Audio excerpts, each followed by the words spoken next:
우리에게 주신 하나님의 말씀 출애굽기 15장 11절에서 13절 말씀입니다.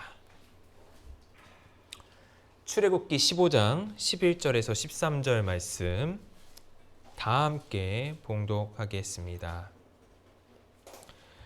여호와여, 신중에 주와 같은 자가 누구니이까? 주와 같이 거룩함으로 영광스러우며 찬송할 만한 위엄이 있으며 기이한 일을 행하는 자가 누구니이까? 주께서 오른손에 드신즉 땅이 그들을 삼켰나이다. 주의 인자하심으로 주께서 구속한 백성을 인도하시되 주의 힘으로 그들을 주의 거룩한 처소에 들어가게 하시나이다. 아멘. 잠깐 기도하시고 오늘 말씀 전하겠습니다. 하나님 아버지 감사합니다. 오늘 우리에게 주님을 만나게 하시고 주님의 말씀 앞에 우리가 고개 숙이게 하시고 듣게 하시니 감사합니다. 이 시간 주님 친히 우리의 귀를 열어주셔서 우리의 마음을 열어주시고 우리의 영을 열어주셔서 주님과 함께 상통하며 주님의 말씀을 더욱더 깊이 받아들이며 우리가 우리 마음속에 주님의 법을 새겨서 자연스럽게 주님의 뜻대로 살아갈 수 있도록 주여 우리를 인도하여 주옵소서. 예수님의 이름으로 기도합니다. 아멘. 네. 오늘도 지난번과 마찬가지로 전능하신 하나님에 대해서 조금 더 보려고 합니다. 지난번에는 이제 우리가 하나님을 기다리는 인간에 대해서 우리가 좀 살펴봐야 된다라고 말씀을 드렸어요. 네, 넘겨주셔도 돼요. 이게 이제 16세기의 그림인데요. 오늘 본문의 배경을 정확하게 보여주고 있는 그림입니다. 오늘 본문의 배경은요. 모세가 홍해를 막 지난 다음에 바로 드린 찬양입니다. 홍해 갈라지고 막 지나고 바로의 병거가 추격해오고 그 병거가 물에 잠기고 바로 그 직후의 일인 것이죠. 이스라엘 자손들은 이 추격 앞에서 원래는 무력히 당할 수밖에 없었습니다.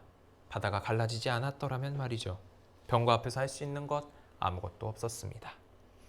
하지만 하나님께서는 그 홍해를 가르셔서 이스라엘 백성들이 다 지나가게 하셨고 그 다음에는 물을 덮어서 바로의 병거들이 물에 잠기게 하셨죠. 이런 극적 구원의 사건 앞에서 모세는 하나님을 찬송하고 있습니다. 그러면 여기서 우리가 하나 생각해 볼 것이 있습니다. 이런 하나님의 구원을 우리가 성경에서 많이 봐놓고서 왜 그 앞에서 다급해 하는가? 인간이 너무 다급하다. 이유들을 조금 추려봤어요. 예, 이렇게 좀 추려봤는데요. 지난번에는 잠깐 말씀드렸던 게 이제 교회가 어떤 전도에 대한 열정 때문에 그것 때문에 다급했다. 전도에 대한 열정으로 다급하다라고 말씀을 드렸습니다. 이런 다급함을 크게 보여주는 예시가 다음 슬라이드 넘어가 주시면 이 존 모트라는 사람이 있는데 이분이 이제 선교학 쪽에서는 굉장히 유명한 분이더라고요. 이 세대 안에 세계를 복음화하자, 주님께 드리자 이런 슬로건을 만드신 분이에요.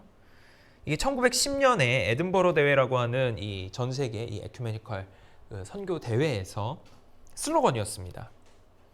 이 슬로건 덕분에 많은 학생들, 특히 미국에 있는 많은 학생들이 선교사로 자원하고 그 선교사로 자원한 학생들이 언더우드, 아펜젤러 이런 우리나라에 들어온 선교사들이 많이 있었습니다. 물론 이런 동양의 이 조그만 나라에 복음이 전해지는 순기능도 가지고 있었죠. 하지만 이런 슬로건은 어찌 보면 작은 오류를 가지고 있다고도 볼 수 있겠습니다. 하나님은 세계를 구원하려고 하셔요. 교회는 그걸 알고 있습니다. 그런데 하나님께서 언제 그것을 행하시고 어떻게 그것을 행하시는지에 대해서 인간 측에서 마음대로 재단하고 있다라는 문제가 있을 수 있겠습니다. 그러니까 하나님이 전능하시다라고 하는 것을 지난 시간에 제가 하나님은 자기 자신이 원하시는 바를 자기 자신이 원하시는 방법대로 행하신다라고 말씀을 드렸는데 거기에 대해서 시간이나 방법을 인간 차원에서 정해버리는 거예요. 이렇게 해야 한다라고 말이죠. 어찌 보면 자기 손으로 무언가를 행하려고 한다는 점에서 약간의 한계를 지니고 있다고 볼 수 있겠습니다. 오늘 본문에 앞서서 모세는 이렇게 이야기합니다. 출애굽기 14장 13절에서 모세가 백성에게 이르되 너희는 두려워하지 말고 가만히 서서 여호와께서 오늘 너희를 위하여 행하시는 구원을 보라. 너희가 오늘 본 애굽 사람을 영원히 다시 보지 아니하리라. 모세는 말합니다. 가만히 있으라고요. 가만히 서서 하나님께서 하시는 일을 보라 라고 이야기하는데, 이 말과 대비시켜 보자면 아까 전에 이 세계, 이 시대 안에, 우리 세대 안에 전 세계를 복음화하자라는 말은 상당히 다급해 보이는 거는 어쩔 수 없는 것 같습니다. 하나님께서 하신다는 거는 쏙 빠지고 우리가 한다, 우리가 해야 된다 라는 걸로 들릴 수 있기 때문이죠. 물론 그런 잘못만 있다는 건 분명히 아닙니다. 우리가 구원 앞에서 다급해지는 두 번째 이유가 무엇일까요? 우리가 이 전도의 관점에서 또 생각을 해보자면 하나님을 증명하려고 하기 때문입니다. 세상에선 하나님이 있다는 걸 증명해봐, 그럼 내가 믿어줄게 라고 하는 사람들이 얼마나 많은지 모릅니다. 너무 많아요.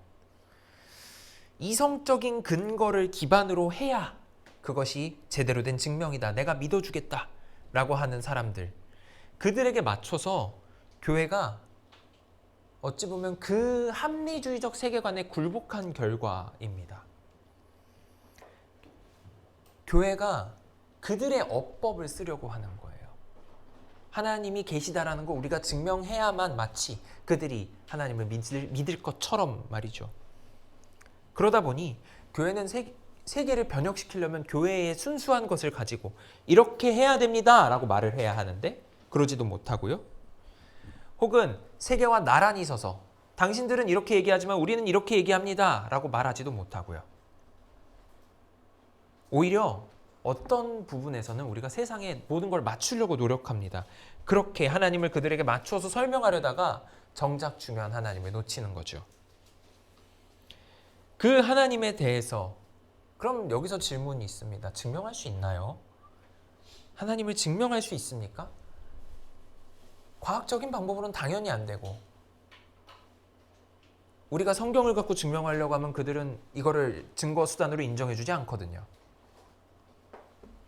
그렇다면 우리가 하나님을 증명할 수 있는 방법은 없다고 보는 게 맞을지도 모르겠습니다. 거기에 대해서 욥은 이렇게 이야기합니다. 욥이 여호와께 대답하여 이르되 주께서는 못하실 일이 없사오며 무슨 계획이든지 못 이루실 것이 없는 줄 아오니 무지한 말로 이치를 가리는 자가 누구니이까? 나는 깨닫지도 못한 일을 말하였고 스스로 할 수도 없고 헤아리기도 어려운 일을 말하였나이다. 하나님이 어떤 분인가, 하나님이 누구신가에 대해서 말한다는 것 자체가 인간에겐 불가능한 일인 것을 어쩌면 보여주고 있는 단면이 아닌가 합니다. 그런데 이제 이런 하나님을 증명하는 것이 안 된다는 건 우리도 어느 정도 알고 있어요. 그러다 보니까 세 번째 함정에 빠집니다. 성경의 하나님을 보여주려고 하는데 그러다 보니까 구약의 하나님이 너무 아이러니해요. 사랑의 하나님이라면서 왜 이렇게 잔인해? 라는 질문을 많이 듣곤 합니다. 오늘날의 휴머니즘적인 이 인도주의적 세계관에서는 정말 설명하기 어려워요. 하나님의 구약의 하나님은 적을 진멸하라고 하시기도 하고 자폰을 금한다고 국제결혼을 못하게 하세요. 지파의 땅을 지켜야 된다고 사람이 이동하지도 못하게 하세요. 땅도 못 사고 팔아요. 안식일, 축제 이런 것들, 뭐 절기 이런 것들 다 지키라 그러면서 시간도 다 뺏어가세요. 이런 게 무슨 사랑의 하나님이냐 라고 많이 이야기합니다. 네, 이게 예시들을 좀 이렇게 했는데 이게 그러면 이렇게 질문해보죠. 오늘날의 기준으로 2000년 더 전에 기록된 이 2000년도 더 된 한 3, 4천년 된 이 문서들을 평가하는 건 과연 옳은 일이냐? 시간이라는 것도 우리랑 그들은 다르게 생각했고요. 가족의 개념도 달랐고요. 사랑의 개념도 달랐고 하여간 뭐가 다 달랐습니다. 우리는 해가 지면 일을 쉬나요? 열심히 일하지 않나요? 해가 졌어요. 아, 퇴근해야지. 이러면 게으르다고 욕할걸요? 바로 자를 겁니다. 근데 요런 형광등, 전등 이런 게 발명되기 전에 성경시대의 조명은 기름이 들어가는 사치제였거든요. 밤에 일한다는 게 더 손해였어요. 그러니까 밤이 되면 자는 게 맞아요. 밤엔 일을 안 했어요. 또 요즘은 뭐 사랑해서 결혼하잖아요. 많은 사람들이. 뭐 조건 보고 요즘은 또 결혼도 합디다마는. 근데 신약 시대만 해도 그게 어림도 없는 일이었고, 뭐 우리나라에서도 한 80년 전만 해도 이게 어림도 없는 일 아니었나요? 80년 전, 100년 전? 집안에서 정해주는 사람과 결혼하는 게 결혼 아니었나요? 그러니까 이 고대 히브리 언어, 3000년도 더 된 말, 그리고 로마 제국의 언어였던 헬라어, 이것으로 설명된 하나님이 우리가 지금 생각하는 하나님의 모습과 맞지 않다라고 불평하는 것은 어찌 보면 당연한 일이에요. 그 당시의 사람들은 이것이 옳다라고 했지만 우리는 그것을 그렇지 않다라고 말하는 세상에 있기 때문인 거죠. 이게 쌓이다 보면은 하나님이 우리 자유를 억압한다고 생각하기도 합니다.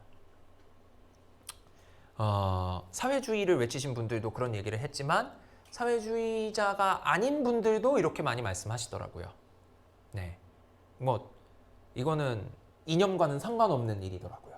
오히려 자유주의를 강하게 외치시는 분들조차도 하나님이 왜 이렇게 많은 거를 뺏어가느냐라고 이야기를 많이 하십니다. 그러니까 우리 자유를 억압한다는 거예요. 오늘날의 현대인의 세계관 어떻습니까? 자기 스스로 모든 것 할 수 있다라고 얘기하죠. 모든 것을 해야 된다라고 얘기합니다. 인간은 모든 것에서 자유로운 존재라고 이야기해요. 다른 인간은 아닐지라도 적어도 나는 딴 사람보다는 조금 더 자유로운 것. 이게 더 좋은 것이라고 이야기하죠. 돈이 많은 사람은 돈이 적은 사람보다 더 자유롭고 권력이 많은 사람은 권력이 적은 사람보다 더 자유롭죠. 마치 조지 오웰이 동물농장에서 이렇게 썼던 것 같습니다. 모든 동물은 자유롭다. 그러나 어떤 동물은 다른 동물보다 더 자유롭다. 물론 조지 오웰은 사회주의를 비판하면서 이 글을 썼어요. 하지만 저는 왠지 이게 현대의 우리를 보는 글인 것 같기도 합니다. 성경에서 인간이 자유롭게 된다는 건 우리가 생각하는 자유와는 너무도 달라요. 우리는 속박되지 않는 것을 자유라고 이야기하지만 이 속박되지 않으면 우리의 육적이거나 정신적인 욕구를 채우는 데에만 적용합니다. 하지만 성경은 어떻게 이야기하죠? 영적인 속박을 이야기하죠. 욕구의 차원이 아니라 영적인 실존 상태 그 자체가 속박되어 있다. 거기서 풀려나는 것이 자유다라고 이야기합니다. 요한복음 8장의 말씀 같이 한번 읽어볼까요? 종은 영원히 집에 거하지 못하되 아들은 영원히 거하나니 그러므로 아들이 너희를 자유롭게 하면 너희가 참으로 자유로우리라. 네, 이 자유 과연 우리의 욕구를 다 이룰 수 있다는 자유일까요? 전혀 그렇지 않을 겁니다. 이 앞에서 예수님은 진리가 너희를 자유케 한다라고 이야기하셨기 때문입니다. 또 하나 더 있다면 인간이 자기 자신의 미래를 개척할 수 있다는 환상이 사로잡혀 있습니다. 네, 이거는 어찌 보면 전형적인 미국적 사고예요. 그리고 또 어찌 보면 전형적인 한국적 사고이기도 합니다. 열심히만 하면 내 미래를 바꿀 수 있을 것이다. 그러니 그걸 잘하는 어떤 인간을 보고 그 인간이 환경을 이겨내는 것을 보고 너도 그를 따라서 개척해봐라. 우리는 복음도 이렇게 해석합니다. 복음에 나오는 이 성경에 나오는 여러 인물들을 보고 본받아라. 그러면 너의 삶이 개척될 것이다. 이렇게 이야기하죠. 근데 이거를 부정하고 싶어서 이 자유를 가지고 우리가 자꾸 인간적인 선악에 연결을 시킵니다. 인간적인 정의, 인간이 생각하는 정의. 인간이 생각한 도덕적 정의, 법적 정의 요거를 실현하려고 노력하는 게 그 자유라고 보는 거예요. 근데 성경은 뭐라고 하죠? 악을 갚는 것을 옳다고 이야기하나요? 잠언의 말씀 같이 읽어보겠습니다. 너는 악을 갚겠다 말하지 말고 여호와를 기다리라. 그가 너를 구원하시리라. 그러니까 이 문제는 결코 새로운 게 아닌 겁니다. 선악을 결정하는 것, 이건 인간의 몫이 아니라는 게 성경의 아주 중요한 메시지예요. 모든 만물이 똑같이 힘들고 피곤하고 사람은 뭔가 새로운 것을 하려고 하지만 다 거기서 거깁니다. 인간이란 한계는 바뀌지 않았고 성경은 이미 옛날부터 인간의 한계를 지적했습니다. 너는 그걸 넘을 수 없다고 선을 긋습니다. 그게 성경이 보는 비관적 인간이죠. 우리 9절만 한번 읽어볼까요? 이미 있던 것이 해 아래에는 새 것이 없나니. 네, 다 똑같다는 겁니다.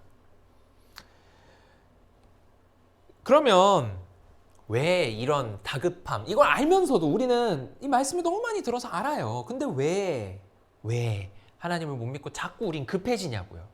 왜 그럴까요? 현실이 너무 고통스러워서입니다. 뭐가 있겠어요? 우리가 견뎌내기에는 이 현실이 너무 고통스럽기 때문입니다.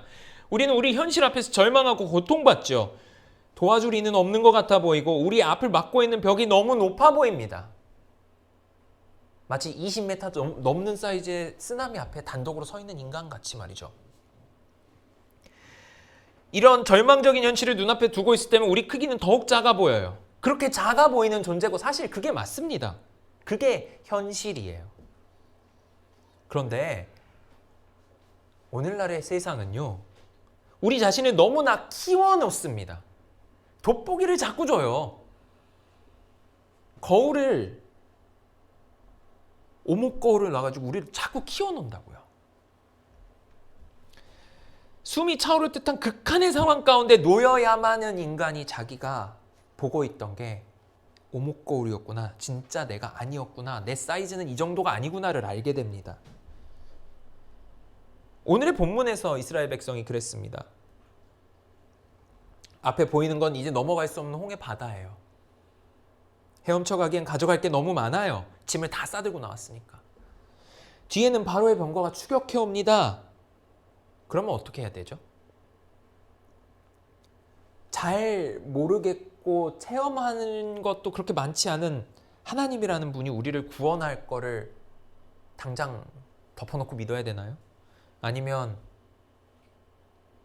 당장에라도 손에 있는 걸 갖고 물을 조금이라도 빼보려고 시도하나요? 우리는 어떤가요? 그러니까 우리는 인간에 대한 태도 자체가 조금 잘못된 겁니다. 현실을 바꿔나가는 존재. 예, 하나님은 그렇게 명령하시기는 했어요. 하지만 그게 다는 아닙니다. 인간은 현실에 영향을 받기도 하는 존재예요. CCM 가사에서 환경의 지배를 받지 않는다라고 말하는 CCM 가사가 있거든요. 그런데 사실은 그렇지가 않아요. 우리는 궁극적으로 환경의 지배를 받을 수밖에 없습니다. 그날은 오지 않아요. 부활 이후에도 우리는 환경에 지배받을걸요? 왜일까요? 환경을 하나님이 지으셨는데 우리가 어떻게 지배를 안 받죠? 우리 창세기 1장 잠깐 볼까요? 창세기 1장에서 하나님이 그들에게 복을 주시며 하나님이 그들에게 이르시되 생육하고 번성하여 땅에 충만하라, 땅을 정복하라, 바다의 물고기와 하늘의 새와 땅에 움직이는 모든 생물을 다스리라 하시니라. 우리는 여기서 땅을 정복하라, 다스리라 이런 말에 조금 주목합니다. 이게 인간에게만 주신 명령이기 때문이거든요. 그런데 그 앞에도 조금 봐야죠. 하나님의 말씀을 뭐 빼고 뭐만 보면 안 되니까. 생육하고 번성하라는 말씀이 있어요. 땅에 충만하라는 말씀도 있죠. 이 키워드는 모든 동물과 인간에게 주셨어요. 그런데 당시의 생물에는 식물이 포함되어 있지 않아요. 당시에는 생물하면 동물과 인간입니다. 그래서 모든 생물에게 주신 명령이에요. 땅에 충만하라는 명령을 수행하기 위해서 모든 생물은 공통적으로 어떤 방법을 찾습니다. 그게 뭘까요? 그걸 우리는 적응이라고 부릅니다. 이 적응의 대표적인 예시가 진화인 것 같아요. 굉장히 큰 느낌으로 봤을 때, 거대한 관점에서 관찰했을 때.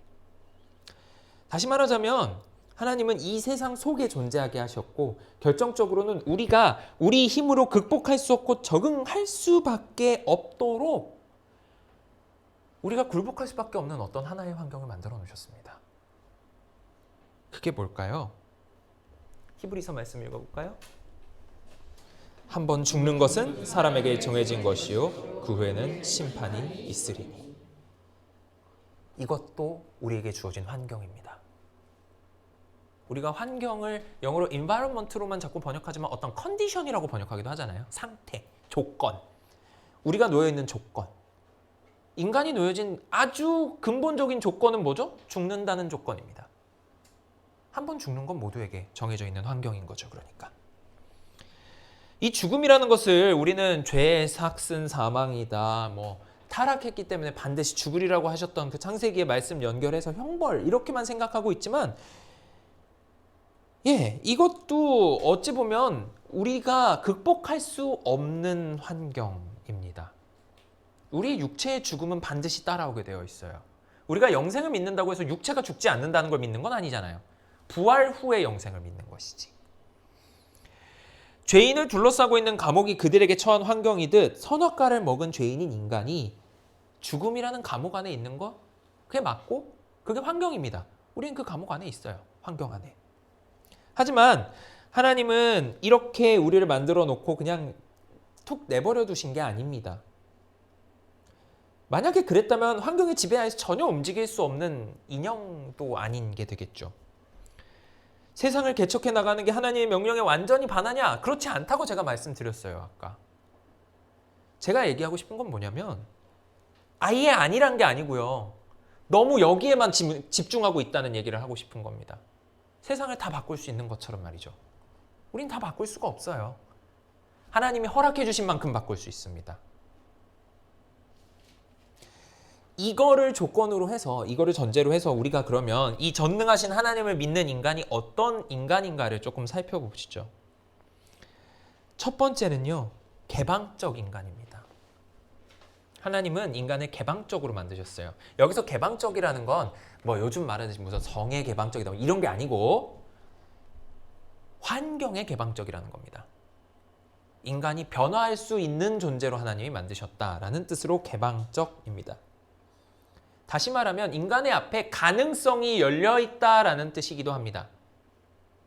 그 무한한 가능성 앞에 발을 내딛도록 하시는 것도 하나님이죠. 아브라함의 예시에 대해서 히브리서는 이렇게 얘기하죠. 받을 땅에 나갔을 때 갈 바를 알지 못하고 믿음으로 나아갔다. 만일 하나님이 우리를 이런 개방된 존재로 만들지 않으셨다면 우리는 그 인도에 응답할 수 없었을 겁니다. 큰 그림에 있어서는 하나님의 일관된 계획은 있어요. 근데 그게 너무 커서 우리 눈에 안 보여요. 이리 갔다 저리 갔다 하는 걸로 보여요. 혹시 지도 좀 보여주실래요? 자, 서울에서 부산까지를 325km인데 그냥 이것만 주고 가봐라고 합니다. 표지판 보면 안 돼요, 중간에. 감이 잡힐까요? 자동차 안 됩니다. 걸어가야 됩니다. 걸어서 가고 표지판 보면 안 되고요. 네, 핸드폰 당연히 안 되고요. 목적지가 부산이란 것만 알아요. 근데 아브라함은 이것보다 더 심한 상태죠. 목적지가 부산인지도 모르고 가는 겁니다. 우리의 삶이 천국을 향해 가는 순례길이라고 비유하자면 그 길은 이런 방식인 겁니다. 천국이라는 목적지만 정해져 있고요. 가는 길이 안 나와 있어요. 마치 아브라함이 고향을 떠났을 때와 같죠. 그래서 우리가 너무 헤매니까 하나님은 이정표를 하나 던져주십니다. 그게 예수 그리스도죠. 우리에게 세부 일정을 처음부터 끝까지 알려주시면 참 좋겠는데 그걸 알려주시고 마시고도 하나님의 자유죠. 주시면 감사할 일이지만 안 알려주신다 해서 우리가 불평할 수는 없죠. 대신 아까 말씀드렸듯 하나님은 이정표를 하나, 이정표라고 할지 나침반이라고 해야 할지 그걸 하나 우리에게 주신 겁니다. 두 번째, 그 인간은 어떤 게 중요하냐면요. 그래서 그때그때의 인도가 중요합니다. 그때마다. 왜냐하면 무한히 바뀔 수 있기 때문에. 때로는 그 인도하심이 우리 주변에 있는 것을 통해 나오기도 해요. 다시 말하자면 우리 주변에 있는 것, 환경. 우리가 있는 상태, 조건에 대해서 우리가 살펴보고 감사해야 한다는 뜻이기도 합니다. 아까도 말씀드렸지만 이 환경은 하나님이 선물로 우리에게 주신 것이기도 합니다. 환경은 하나님이 주신 거예요. 근데 그게 선물이기도 해요. 우리 주변에 있는 모든 것, 우리가 아직 만나지 않은 것, 우리가 예전에 만나왔던 것들, 이 모든 것들은 하나님이 허락하셨기 때문에 우리가 만나게 되었고, 우리가 그것을 경험하게 되었고, 우리가 그것을 가질 수 있게 된 것입니다. 호세아서 2장은 이렇게 이야기합니다. 곡식과 새 포도주와 기름은 내가 그에게 준 것이요 그들이 바알을 위하여 쓴 은과 금도 내가 그에게 더하여 준 것이거늘 그가 알지 못하도다. 하나님이 주셨는데 우리가 모른대요. 모든 것을 하나님께서 주셨다는 사실을 인간이 모르고 있다는 것은 이때도 유효하고 지금도 유효합니다. 더불어 우리는 어떻게 생각합니까? 하나님이 우리에게 주신 것 중에는 내 손으로 만든 건 포함이 안 된 줄 알아요.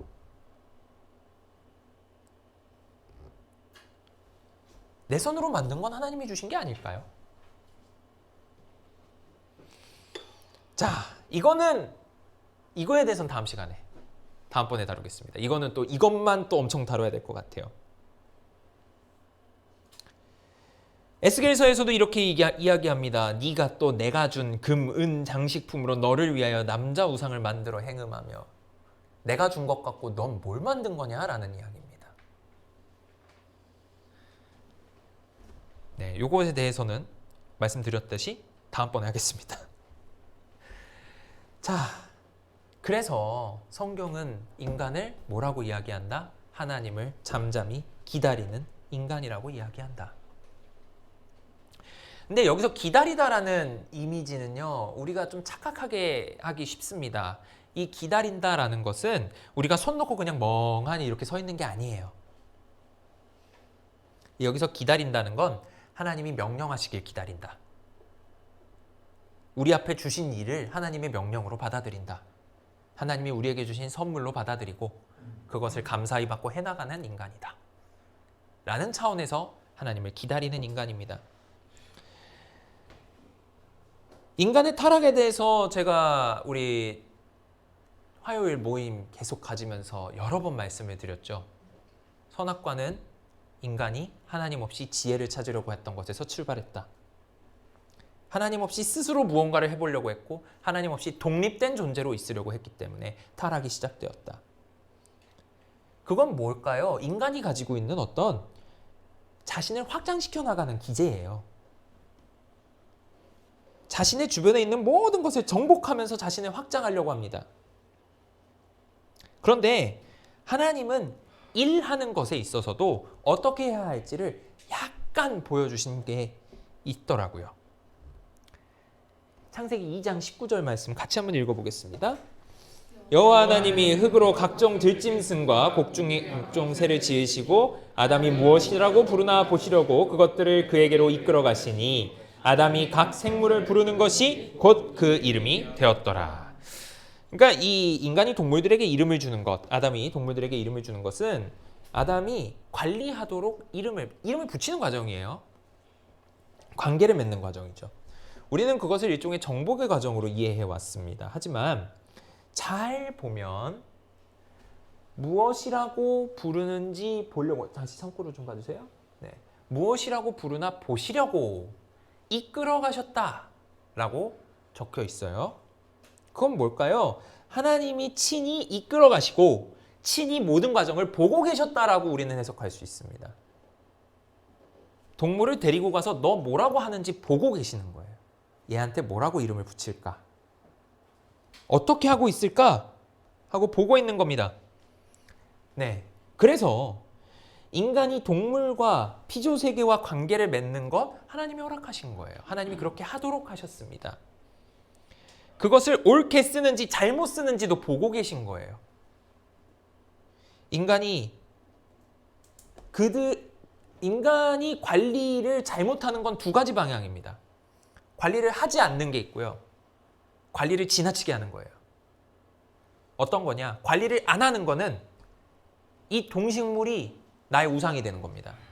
관리하라고 주신 환경이 나의 우상이 되는 거예요. 내가 그 밑으로 가는 겁니다. 다스리라고 했는데 내가 밑으로 가는 거예요. 그건 죄예요. 그래서 우상 숭배를 죄로 보십니다. 두 번째, 이 너무 지나친 관리, 그러니까 관리도 아니죠. 이렇게 되면 착취죠, 착취. 다 뜯어먹는 거예요. 그래서 내가 나를 키우는 거를 합니다. 그거는 뭐냐? 이것도 잘못 쓰는 거죠. 관리 권한을 잘못 쓰는 겁니다. 이것도 죄입니다.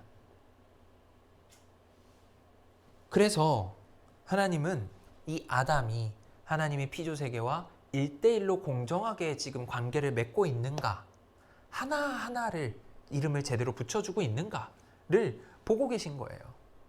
1대1로 페어하게, 공정하게 관계를 맺고 있는가, 그걸 보고 계신 거 아닐까요? 하나님은 인간에게 대리 전권자, 조금 어려운 말인데 이게 외교 쪽 언어더라고요. 어떤 대통령이나 한 국가의 수장이 대리 정권자로 세운 사람은 다른 나라에 가서 일을 할 때 마치 그 대통령이나 왕인 것처럼 일을 해요. 그 정도의 권한이 있어요. 하나님이 인간에게 주신 관리의 권한은 거기까지입니다. 마치 하나님인 것처럼 일할 수 있어요. 근데 하나님은 아니에요. 하나님이 만약에 부적절하다고 판단하면 언제든지 개입하시는 겁니다. 대리 정권자를 강판시키는 거죠. 말이 안 되는 짓을 하면. 그래서 우리는 오직 대리자로서 창조 세계를 관리하는 거고, 하나님께서 모든 것을 하실 수 있는 온전한 정권자라는 것을 우리 그 관계를 조금 기억해야 할 것 같습니다. 우리는 하나님이 권한을 주셔서 그렇게 하고 있는 것이다. 그러면 어떻게 해야 되나요? 위에서 하라는 대로 해야죠. 기다려야 됩니다. 그래서 우리는, 성경은 인간이 하나님의 말씀을 잠잠히 기다려야 된다라고 그렇게 강조합니다. 하나님이 우리를 대리 정권자로 세우셨다라는 것을 어디서 볼 수 있나요? 시편 8편입니다. 5절 한번 보실래요? 그를 하나님보다 조금 못하게 하시고 영화와 존귀로 관을 씌우셨나이다. 주의 손으로 만든 것을 다스리게 하시고 만물을 그의 발 아래 두셨으니. 하나님보다 조금 못하게 하셨대요. 그리고 만물을 그의 발 아래 둬서 관리하게 하신 거예요. 하나님이 더 위에 계시니까. 우리가 정말 하나님의 뜻대로 관계를 가지려면 어떻게 해야 돼요? 하나님한테 물어봐야죠. 그래서 인간은 대리 정권자인 동시에 하나님과 무한한 관계 안에 있어야 합니다. 결론을 내려볼까요? 우리가 할 수 있는 모든 것을 하실 수 있는 하나님께서 그보다 조금 못하게 하신 대리 통치자인 인간에게 허락해 주셨기 때문에 할 수 있는 겁니다. 그게 성경이 말하는 인간이고요. 인간은 모든 것을 할 수 있지만 동시에 모든 것을 할 수는 없습니다. 정권을 위임받긴 했지만 대리자가 뭔가 잘못하면 완전히 그르치기 전에 원래 권한이 있는 분이 개입하실 거예요. 그러니까 그 전에 애초에 잘못하고 싶지 않으면 하나님께서 뭘 하고자 하시는지 알아놓는 게 더 편한 방법 아닐까 하는 겁니다. 기다림, 하나님께 여쭤보는 거, 이걸 우리가 뭐라고 부르죠? 기도라고 부릅니다. 우리는 이렇게 다급한 이유는 다시 말해서 하나님을 믿지 못하기 때문입니다. 하나님의 능력을 믿지 못하든지, 하나님보다 내가 할 수 있는 게 더 많아 보이든지, 아니면 당장 내 현실이 너무 어려워서 그럴 수 있어요. 하지만 기다리십시오. 하나님은 전능하시니 당신께서 원하실 때 언제든 개입하시려고 기다리고 계십니다. 최상의 때를 노리고 계십니다. 그러면 우리는 기다리는 대리자로서 하나님이 뭘 만드셨는지를 조금 더 살펴보아야겠지요. 그 만드신 것이 무엇인지를 알게 되면 우리는 우리가 무엇과 어떻게 관계를 맺고 그것을 어떻게 관리해야 할지까지도 알게 되기 때문입니다. 그래서 적용을 해보자면요. 여러분은 문제 앞에서, 어려움 앞에서, 골치 아픈 일들 앞에서, 아름다움 앞에서, 편한 길 앞에서, 쉬운 길 앞에서 전능하신 하나님이 모든 것을 관장하고 계시고 우리에게는 그것을 단지 위임하셨다는 것을 깨닫고 감사하며 기다리실 수 있겠습니까? 여러분은 무엇을 기다리시겠습니까? 함께 기도하겠습니다.